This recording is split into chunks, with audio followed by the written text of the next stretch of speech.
నమస్తే, జర్నలిస్ట్ మీ కేఎంఆర్. ఆంధ్రప్రదేశే కాదు, తెలుగు రాష్ట్రాల్లో ఇప్పుడు తిరుమల తిరుపతి దేవస్థానం సంబంధించిన కల్తీ లడ్డు వ్యవహారం ఇప్పుడు అంతగా కల్తీ రాజకీయమయమైపోయే పరిస్థితి ఏర్పడింది. భక్తుల మనోభావాలు దెబ్బతీసే విధంగా రాజకీయ పార్టీలు వ్యవహరిస్తున్నాయి అనడానికి భాగస్వామి అంటే కూటమిలోనే భాగస్వామి party MLA, Janasena party MLA, Tirupati MLA Arani Srinivasulu ఒక సంచలనాత్మకమైన వ్యాఖ్యలు చేశారు. ఓ పక్క కూటమిలో ఉన్న ముఖ్యమంత్రి నారా చంద్రబాబు నాయుడు గారు, ఉప ముఖ్యమంత్రి పవన్ కళ్యాణ్ గారు, అదేవిధంగా బీజేపీలో ఉన్న కీలక నాయకులు కల్తీ జరిగిందని చెప్పి పదే పదే ప్రజలని నమ్మించే ప్రయత్నం చేస్తుంటే, మరి అదే భాగస్వామి కూటమిలో ఉన్న జనసేన పార్టీ తిరుపతి ఎమ్మెల్యే ఎక్కడైతే ఈ కల్తీ లడ్డు జరిగింది, కల్తీ నెయ్యి ఉందని చెప్పి ప్రచారం చేస్తున్నారో, అదే తిరుపతి కాన్స్టిట్యున్సీ సంబంధించిన జనసేన పార్టీ ఎమ్మెల్యే ఆరణి శ్రీనివాసులు సంచలనాత్మకమైన వ్యాఖ్యలు చేశారు. ఆ వీడియో కూడా ఇప్పుడు ఎంటీవీ పక్క బాక్స్లో మీకు ఆ వీడియో కూడా వినే ప్రయత్నం చేయండి. ఏం చెప్పారో ఒకసారి మీరు వినండి.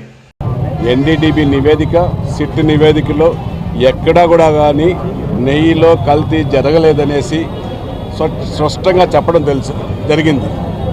ఇది నచ్చక ఒక అబద్ధాన్ని పదే పదే చెప్తే అబద్ధం నిజమవుతుందనే ఒక మూర్ఖత్వంతో విన్నారు కదా.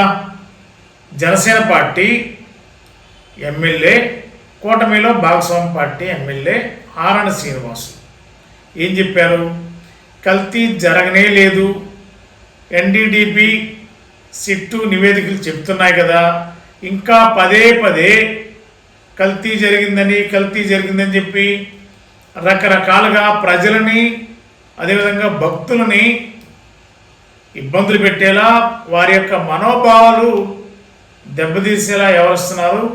అధికార పార్టీ అని అంటేనే కూటమిలో ఉన్న జనసేన పార్టీ ఎమ్మెల్యే చెప్పారంటే టీడీపీని, బీజేపీని కూడా మరి తిరుపతి ఎమ్మెల్యే వాదిస్తున్నట్టుగా కూడా తెలుస్తుంది. కూటమి పెద్దలు చెప్పేది తప్పు అని చెప్పి ఆ కూటమిలో ఉన్న భాగస్వామి party Janasena party MLA, Tirupati MLA చెప్పిన తీరు ఇవాళ ఆంధ్రప్రదేశ్ అంతా కూడా పెద్ద చర్చ నడుస్తుంది.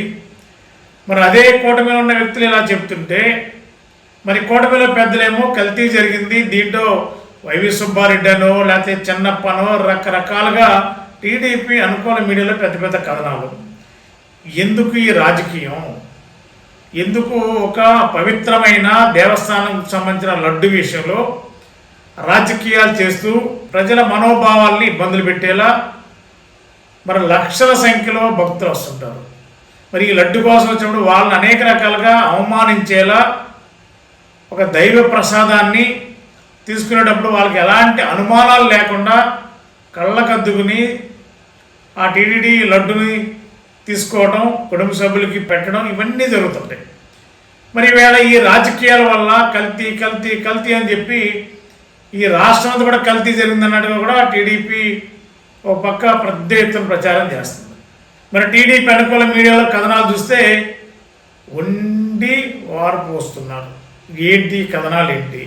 మరీ దారుణమైన పరిస్థితిలో దీంట్లో ఎవరో అప్పుడున్న చైర్మన్ వైవి సుబ్బారెడ్డి, ఆయన పిఏ చిన్నప్పరెడ్డి, వీళ్ళ ద్వారా ఇదంతా జరిగిందని ఒక పెద్ద కథనం వండి వాడుస్తున్నారు వాళ్ళు. మన వైఎస్ఆర్సీపీ వాళ్ళేమో 2020లో టీడీ చైర్మన్ ఉన్న వైవి సుబ్బారెడ్డి చాలా స్పష్టంగా చెప్తున్నారు ఢిల్లీలో ప్రెస్ కాన్ఫరెన్స్ పెట్టి, దీంట్లో ఎక్కడా కూడా కల్తీ జరగలేదు, జరిగిన తీరేంటి, అసలు కాంట్రాక్ట్ ఎవరిది, ఆ డైరీ ఫామ్ ఎవరిది, ఇవన్నీ కూడా చాలా క్లియర్గా చెప్తున్నారు ఆయన. మరి ఇంత క్లియర్గా చెప్తున్నా కూడా కొన్ని నివేదికలు ఎన్డీటీపీ కానీ, సిట్ కానీ, సిబిఐ సంబంధించిన నివేదికలన్నీ చూస్తేనేమో కల్తీ జరగలేదని చెప్పి నివేదికలు ఇస్తుంటే, కూటమి అదే పనిగా రోజువారీ కథనాలు, బ్యానర్ ఐటమ్స్ పెడుతున్నారు. మరి ఈ తీరు చూస్తుంటే తెలుగు ప్రజలు మరీ అవమానానికి గురయ్యే పరిస్థితి ఏర్పడింది. పవిత్రమైన టీటీడీ దేవాలయాన్ని కూడా రాజకీయంగా వాడుకునే దౌర్భాగ్యమైన పరిస్థితులు ఆంధ్రప్రదేశ్లో ఏర్పడ్డాయి. ఇది ఎంతవరకు కరెక్ట్ అని కూడా సామాన్య ప్రజలు కూడా ప్రశ్నించే స్థాయికి ఎదిగారు. మరి ఇదే పరిస్థితి కొనసాగితే ఆంధ్రప్రదేశ్లో మరి కూటమి పెద్దలను కూడా నిలదీసే పరిస్థితి ఏర్పడుతుంది. మరి ఇప్పటికైనా కూటమిలో ఉన్న పెద్దలు ఒకవేళ కల్తీ జరిగితే చట్టాలకు సంబంధించిన అధికారులు ఎవరైతే బాధ్యులు ఉన్నారో వాళ్ళు వాటి మీద ఎంక్వైరీ చేస్తారు, ఖచ్చితంగా నిగ్గు తేలుస్తారు, తప్పు చేస్తే వాళ్ళు శిక్షిస్తారు, చట్టానికి అప్పచెప్తారు. ఈ రాజకీయ నాయకులు ఎందుకు ఇంత అడావుడి చేయడం దీనికి?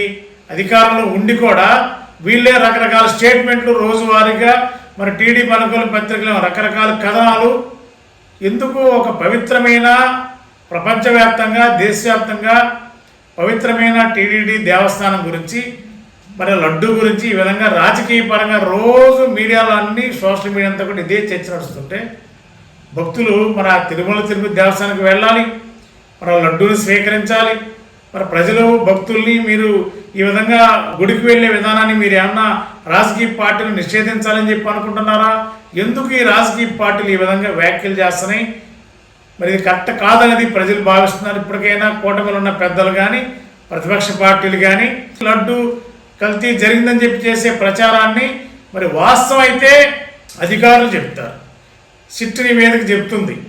మరి అధికారులు ఏమేమి చెప్తున్నారు? దాంట్లో కలిసిందా కలవలేదా, జంతువులకు సంబంధించిన ఆయిల్ కలిసిందా లేదా, ఇవన్నీ అధికార యంత్రాంగం చేస్తారు. అయినా కూడా రాజకీయ పార్టీలు తమ పబ్బం గడపడానికి మరి తిరుపతి దేవస్థానాన్ని అడ్డాగా పెట్టుకున్నారు. అది కరెక్ట్ కాదు అనేది ప్రజలు భక్తులు ప్రభుత్వానికి విజ్ఞప్తి చేస్తారు. ఇప్పటికైనా రాజకీయ పార్టీలు తమ విధానాన్ని మార్చుకుని ఈ కల్తీ లడ్డు కల్తీనే అని చెప్పి భక్తుల మనోభావాల్ని దెబ్బతీయవద్దని వేడుకుంటున్నారు. మరి కూటమి పెద్దలు ఏం చేస్తారో చూద్దాం. Thank you. మోటార్ సైకిల్ ప్రియులకు శుభవార్త.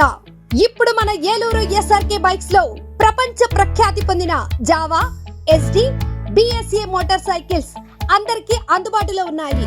ఈ లెజెండరీ బ్రాండ్స్ ని స్వయంగా టెస్ట్ డ్రైవ్ చేసి ప్రత్యేకమైన అనుభూతిని పొందండి.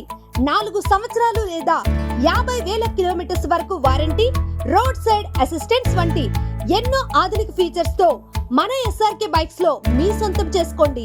సర్వీస్ గురించి చింత అవసరం లేదు. అత్యాధునిక ఫీచర్స్ కలిగిన సర్వీస్ ఎల్లవేళలా మన ఏలూరు ఎస్ఆర్కే బైక్ షోరూమ్ లో అందరికీ అందుబాటులో ఉంటుంది. మా address SRK bikes, Reliance petrol bunk దగ్గర, Vasant Mahal centre, GNT road, Eluru. మా ఫోన్ నెంబర్స్ 8179353366, 8179453366.